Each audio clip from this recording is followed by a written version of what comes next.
கர்த்தருடைய பரிசுத்த நாமத்திற்கு ஸ்தோத்திரம் உண்டாவதாக. இன்றைய ஜீவ வார்த்தை நிகழ்ச்சியை கேட்டுக்கொண்டிருக்கும் அனைவரையும் கர்த்தருடைய பரிசுத்த நாமத்தினால் வாழ்த்துகிறேன், ஆசீர்வதிக்கிறேன்.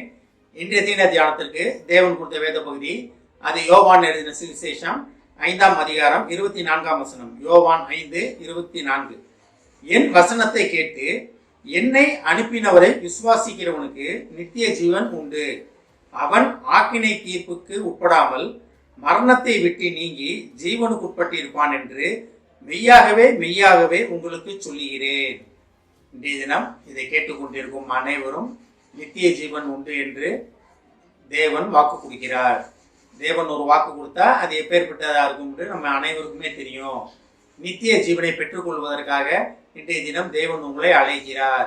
இதுக்கு ஒரே ஒரு காரியம் மட்டும் சொல்லப்படுகிறது. அதை செய்தால், இதை செஞ்சோம்னா நம்மளுக்கு நித்திய தீர்ப்பு உண்டு, நித்திய ஜீவன் உண்டு.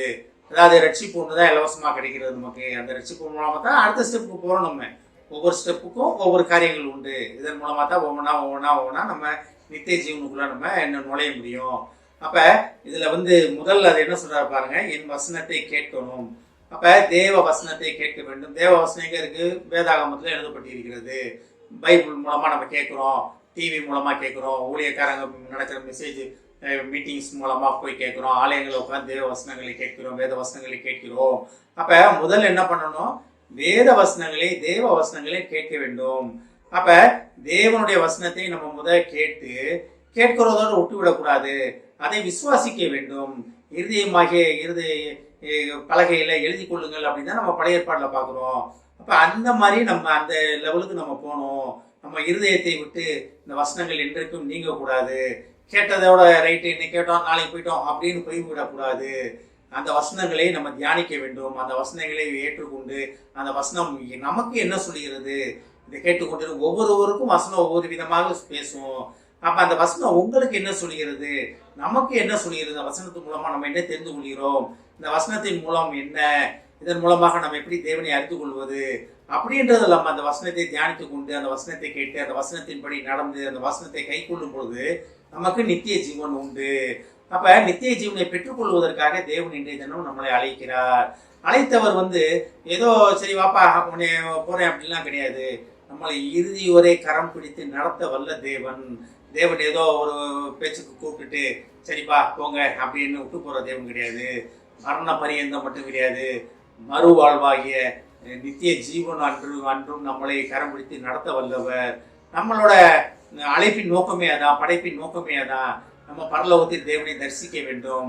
இந்த இடைப்பட்ட நேரம் என்னன்னா, நம்மளை தயார்படுத்தும் ஒரு காலம். நம்ம மனிதனாக வாழ்ந்து கொண்டு இருப்பது, நம்ம தேவனுடைய நோக்கத்தை அறிந்து கொண்டு, அவர் திட்டத்தை புரிந்து கொண்டு, நம்ம அழைப்பின் நோக்கத்தை தெரிந்து கொண்டு அதன்படி செயல்படுவதற்காக நம்ம இங்க மனிதனாக படைக்கப்பட்டிருக்கிறோம். அப்ப தேவ நோக்கத்தை புரிந்து கொள்ள வேண்டும். அப்ப தேவனுடைய நோக்கத்தை புரிந்து கொண்டு அதன்படி நம்ம நடக்கும் பொழுது நமக்கு நித்திய ஜீவன் உண்டு. நம்ம எல்லாத்துக்குமே நித்திய ஜீவன் உண்டு. படைக்கப்பட்ட அனைவருக்குமே நித்திய ஜீவன் உண்டு. ஆனா அதுல வழி விலகி போறவங்க உண்டு. இஸ்ரேல் மக்கள்ல இருந்து, எகிப்துல இருந்து தேவன் வெளியே கூட்டு வந்தாரு. ஆனா பாதி பேர் என்ன பண்ணிட்டாங்க, அதை கொஞ்சம் பேர் என்ன பண்ணாங்க, நடுவில் நாங்க எகிப்துல அவ்வளோ சந்தோஷமா இருந்தோம், அவ்வளோ சமாதானமா இருந்தோம், அவ்வளோ நல்ல விருப்பப்பட்ட சாப்பிட்டு இருந்தோம் அப்படின்னு திரும்பி போனவங்களையும் பைபிள்ல பார்க்குறோம். அவங்களுக்கு நித்திய ஜீவன் கிடைக்கல. இஸ்ரேல் வழி நடத்தி வந்தவங்களுமே பாதி பேர் அவிசுவாசத்தினால விழுந்து போனாங்க. ஆனா விசுவாசத்தின் ஆவியோட தேவன் எனக்காக வைத்திருக்கிற வசனத்தை நான் கேட்பேன், அந்த வசனத்தை விசுவாசிப்பேன், அந்த வசனத்தை கை கொள்ளுவேன் அப்படின்னு நம்ம முடிவெடுக்கும் பொழுது தேவன் சொல்லும் நித்திய ஜீவன், நித்திய வாழ்வு நமக்காக காத்து கொண்டிருக்கிறது. அப்ப இன்றைய தினம் இதை கேட்டுக்கொண்டிருக்கும் விசுவாசிகளே, நம்ம ஒரு முடிவெடுப்போம். இன்றைய தினத்திலிருந்து நான் தேவ வசனத்தை, என் வசனம்னா என்ன, தேவனுடைய வசனம் பைபிள், அந்த வசனத்தை நான் கேட்பேன். அந்த வசனத்தை கேட்டு அதை கேட்பது மட்டும் இல்லாமல் அதை விசுவாசித்து அதை கை கொள்ளுவேன், அதன்படி நடப்பேன். அந்த வசனம் எனக்கு என்ன சொல்கிறது, தினமும் வேதத்தின் மூலமாக தேவன் உங்களுடன் பேசுவார், தினமும் வசனங்கள் மூலமாக உங்களுடன் பேசுவார். அதை கேட்டு அதன் பற்றி கொண்டு அந்த உங்களுக்கு என்ன சொல்லியிருக்காரோ அதன்படி புரிந்து கொண்டு அதன்படி நடப்பதற்காக தேவன் உங்களை அழைக்கிறார். எதுக்காக? நித்திய ஜீவனை நாம் பெற்றுக்கொள்வதற்காக. தேவன் கொடுக்கும் நித்திய வாழ்வு, நித்திய ஜீவனை பெறுவதற்காக நாம் ஆயத்தமாவோம். ஆமென். ஜெபிப்போம்.